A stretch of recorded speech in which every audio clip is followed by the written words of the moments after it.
simin buayung sile thupi late ahon pise na hon mil to panatate buay ham na sunga ki buata in du am na te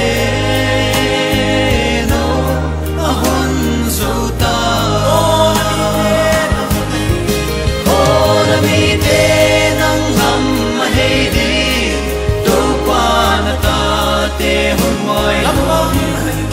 lambang hayung đâu pa na wang sumpan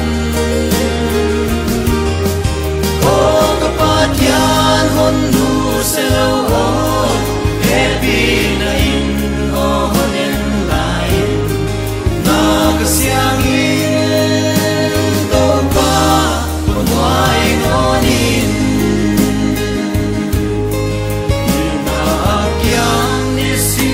kiam ze lai na zong tui bangin kiama epi na lui pite akang zo